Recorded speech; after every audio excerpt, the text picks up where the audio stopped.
হে everyone, শুভ ষষ্ঠী সবাইকে। আর নিয়ে চলে এলাম নতুন একটা ভ্লগ নিয়ে। আজকের দুর্গাপুজোর ফার্স্ট ডে। পূজা শুরু হয়ে গেছে অ্যাকচুয়ালি মহালয়া থেকেই। তো মহালয়া থেকে সবার বাঙালির মধ্যে এক্সাইটমেন্টটা একদম তুঙ্গে থাকে। তো আমি মহালয়া থেকে স্টার্ট করিনি, আমি ষষ্ঠী অবধি অ্যাকচুয়ালি জিম গেছি আমরা দুজনেই। জিম করে আজকে ফাইনালি ঠাকুর দেখবো, রেস্টুরেন্টে খাবো দাবো, যেটা বাঙালিরা করে থাকেই। আর এখানকার ফেস্টিভ্যালে এতটা জমজমাটি পরিবেশ থাকে, সবাই আসলে আনন্দ উপভোগ করতে পারবে। তো আমার চ্যানেলে নতুন হলে চ্যানেলটা সাবস্ক্রাইব করতে ভুলবেন না, ফেসবুক পেজ হলে প্লিজ পেজটা ফলো করে নেবেন। আজকের ষষ্ঠীতে আমরা এখন বেরিয়ে পড়েছি ঠাকুর দেখতে। আমাদের এরিয়ার আশেপাশের যে প্যান্ডেলসগুলো হয়েছে সেগুলো আজকে কভার করার ইচ্ছা রয়েছে।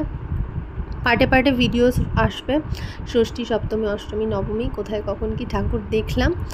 তো আমরা ফার্স্টেই আমাদের পাড়ার এখানে খুব সুন্দর থিমের প্যান্ডেল করেছে, সেটাই দেখতে যাচ্ছি। তার আগে ফার্স্ট আমার ফ্ল্যাটে এসেছিলাম, সেখানে বাবা মার সাথে একটু বেরোলাম। এখন আমরা নামছি গ্রাউন্ড ফ্লোরে, আর নেমে তারপরে বাবা মা আলাদা ঠাকুর দেখতে চলে যাবে, আর আমরা দুজন বাইক নিয়ে একটু লংয়ে যাব। তো এখন দেখা করলাম, দুজনে ড্রেস করে একদম রেডি। তো দেখা করে আমরা ফার্স্টে আমাদের ফ্ল্যাটের সামনের ফ্ল্যাটেই পূজা হয় খুব সুন্দর করে প্রত্যেক বছর, যখন থেকে ফ্ল্যাটটা বিল্ড হয়েছে। 5 ইয়ার্স হয়ে গেল, একদম সুন্দর করে পুজো হয়।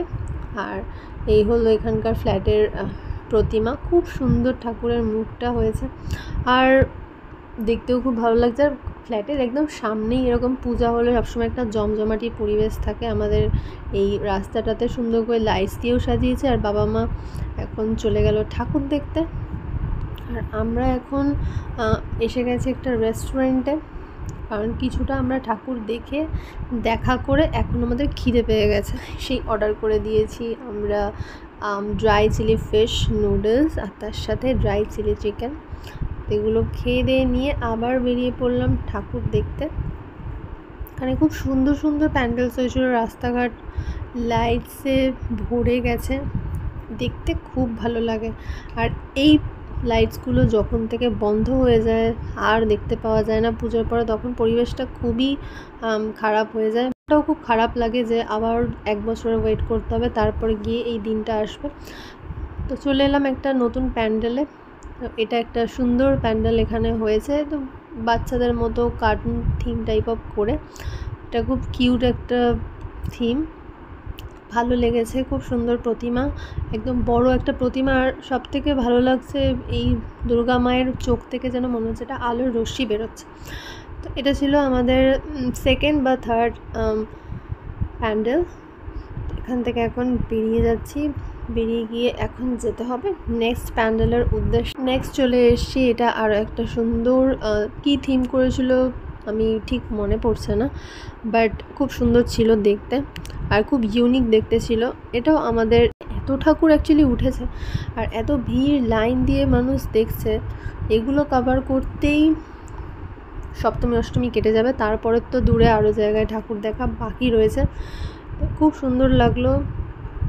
তারপরে এই ঠাকুরটা দেখে নিয়ে আমরা এখন আমাদের ওয়েট করছি, কিছু ফ্রেন্ডস আসবে, তাদের সাথে আমরা এখন যাব আবার একটু ডিনার করতে।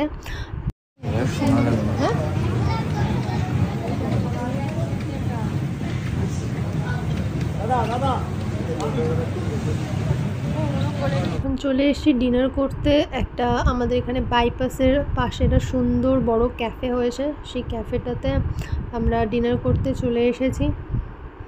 ডিনারটাও খুব ভালো মতো আমরা করে নিলাম। আর তার সাথে যে আজকে ম্যাচ ছিল ইন্ডিয়া পাকিস্তানের, তো সেই ম্যাচও সবাই দেখছে আর তার সাথে ডিনার করছে। এখানে একটা অ্যাম্বিয়েন্সটা খুব সুন্দর ছিল, সবাই ম্যাচ দেখছে, হাততালি দিচ্ছে, প্লাস নিজেদের খাবারটা এনজয় করছে। তো খুব ভালো লেগেছে এখানে অ্যাম্বিয়েন্সটা এনজয় করতে। খাবারটাও খুব ভালো ছিল, একটু কস্টলি ছিল, কারণ এখানে মাত্র 6 ড্রাই চিলি চিকেনের প্রাইস ছিল 385, আর ড্রাই চিলি ফিশের প্রাইস ছিল 400, আর নুডলসটা ভেজ নুডলস ছিল 240, এরকম সামথিং প্রাইস ছিল। তো যাই হোক, ডিনার ডান। চলে এসেছি নেক্সট আরেকটা প্যান্ডেলে, এটাও খুব লাইন পড়ে আমাদের এখানে। এই প্যান্ডেলটা দেখে এখন আমরা যাব একটা ফ্রেন্ডের বাড়ি, ওখানেও মোটামুটি অনেকটা রাত অবধি টাইম স্পেন্ড করবো আমরা।